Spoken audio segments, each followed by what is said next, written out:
Hi, welcome to Kim Reads Urantia. And as usual, we're going to start with a short reading from Light the Flame by Andrew Harvey.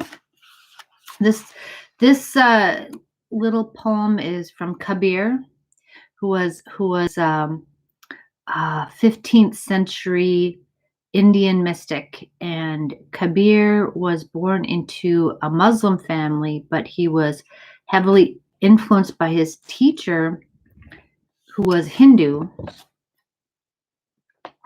And I think that people who grow up between cultures have such an enlarged perspective, and I really love that. Yeah. Okay. Anyway, this is very short.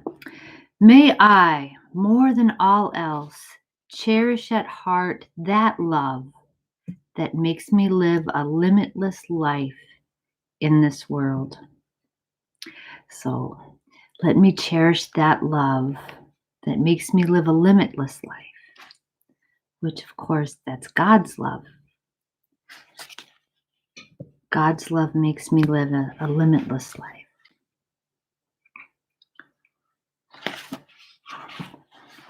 Which human love is great, but it doesn't help you live. Doesn't help you.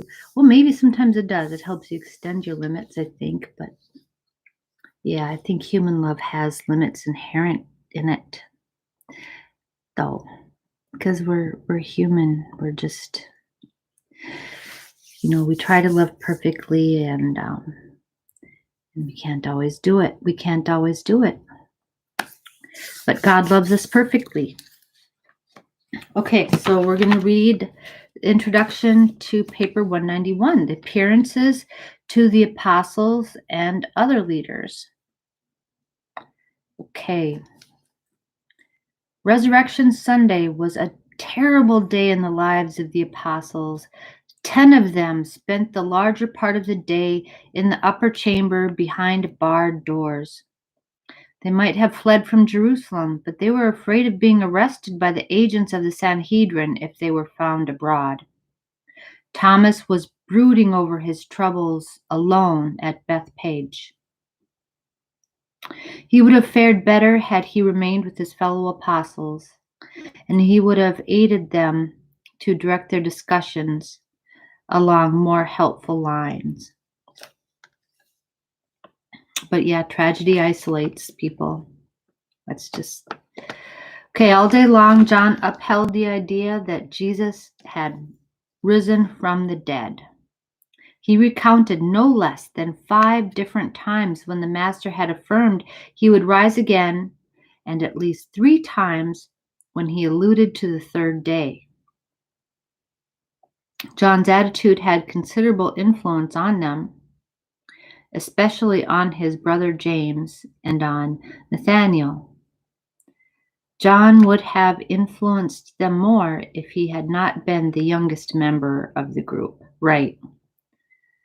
Again, we're seeing this kind of prejudice pop up. Their isolation had much to do with their troubles. John Mark kept them in touch with developments about the temple and informed them as to the many rumors gaining headway in the city. But it did not occur to him to gather up news from the different groups of believers to whom Jesus had already appeared. That was the kind of service which had heretofore been rendered by the messengers of David, but they were all absent on their last assignment as the heralds of the resurrection to those groups of believers who dwelt remote from Jerusalem. For the first time in all these years, the apostles realized how much they had been dependent on David's messengers for their daily information regarding the affairs of the kingdom. All this day, Peter characteristically vacillated emotionally between faith and doubt concerning the Master's resurrection.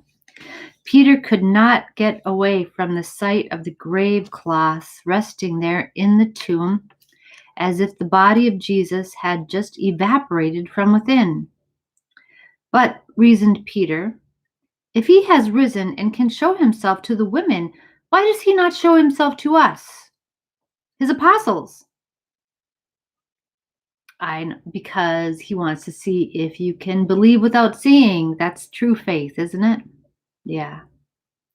Peter would grow sorrowful when he thought that maybe Jesus did not come to them on account of his presence among the apostles, because he had denied him that night in Annas' courtyard. Peter, full of self-importance.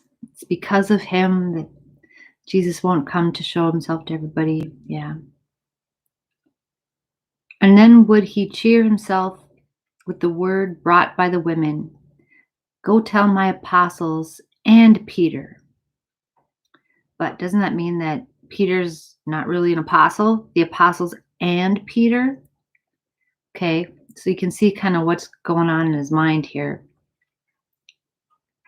But to derive encouragement from this message implied that he must believe that the women had really seen and heard the risen master. Thus Peter alternated between faith and doubt throughout the whole day until a little after 8 o'clock, when he ventured out into the courtyard. Peter thought to remove himself from among the apostles so that he might not prevent Jesus' coming to them because of his denial of the master. James Zebedee at first advocated that they all go to the tomb. He was strongly in favor of doing something to get to the bottom of the mystery.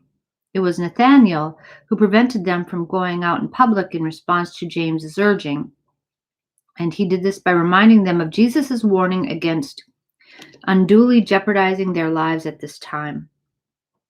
By noontime, James had settled down with the others to watchful waiting.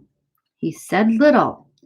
He was tremendously disappointed because Jesus did not appear to them, and he did not know of the Master's many appearances to other groups and individuals. Andrew did much listening this day. He was exceedingly perplexed by the situation and had more than his share of doubts, but he at least enjoyed a certain sense of freedom from responsibility for the guidance of his fellow apostles. He was indeed grateful that the Master had released him from the burdens of leadership before they fell upon these distracting times. More than once during the long and weary hours of this tragic day, the only sustaining influence of the group was the frequent contribution of Nathanael's characteristic philosophic counsel. He was really the controlling influence among the 10 throughout the entire day. The 10.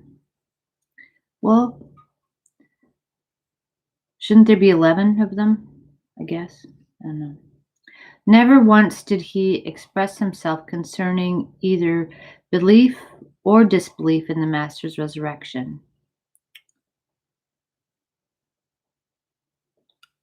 Oh, Thomas went off by himself, didn't he? That's probably why. Thomas went off by himself and went to Bethpage. But as the day wore on, he became increasingly inclined toward believing that Jesus had fulfilled his promise to rise again. Simon Zelotes was too much crushed to participate in the discussions. Most of the time he reclined on a couch in a corner of the room with his face to the wall. He did not speak half a dozen times throughout the whole day.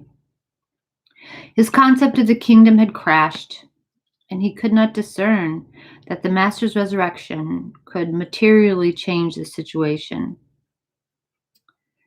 His disappointment was very personal and altogether too keen to be recovered from on short notice, even in the face of such a stupendous fact as the resurrection. Strange to record, the usually inexpressive Philip did much talking throughout the afternoon of this day. During the forenoon, he had little to say, but all afternoon he asked questions of the other apostles. Peter was often annoyed by Philip's questions, but the others took his inquiries good-naturedly. Philip was particularly desirous of knowing, provided Jesus had really risen from the grave, whether his body would bear the physical marks of the crucifixion.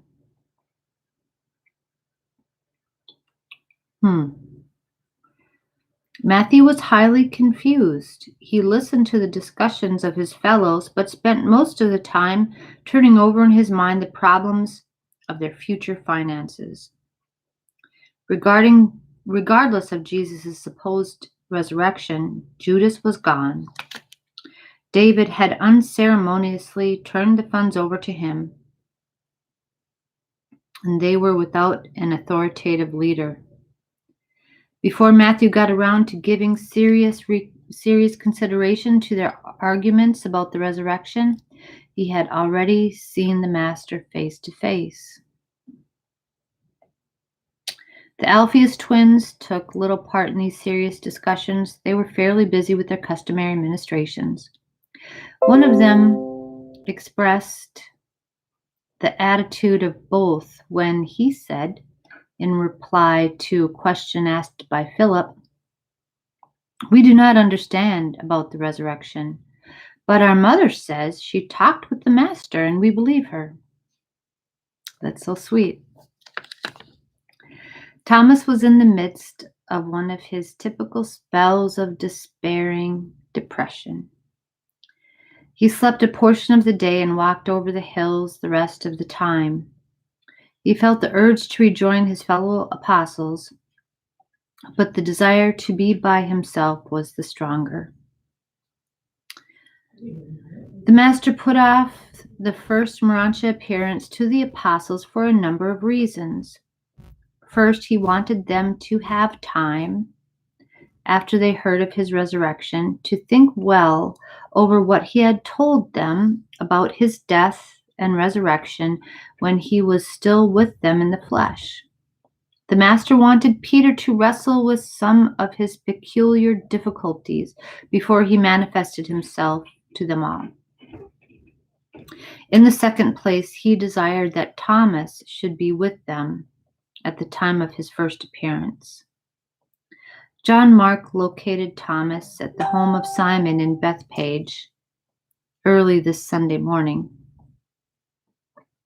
bringing word to that effect to the apostles about 11 o'clock.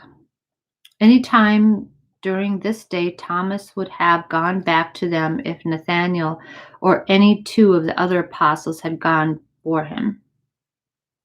He really wanted to return, but having left as he did the evening before, he was too proud to go back of his own accord so soon. By the next day, he was so depressed that it required almost a week for him to make up his mind to return. The apostles waited for him, and he waited for his brethren to seek him out and ask him to come back to them. Thomas thus remained away from his associates until the next Saturday evening, when after darkness had come on, Peter and John went over to Bethpage and brought him back with them. And this also the reason why they did not go at once to Galilee after Jesus first appeared to them. They would not go without Thomas. Okay, well, stick together, guys. Well, you can. Okay, that's all for today. Yeah, they all had very different reactions. Thomas and Simon are very depressed. Peter is confused. Matthew's confused. Right. So they don't know what to do. Everything's up in the air. Okay. Thank you for listening. We'll see you next time. Bye.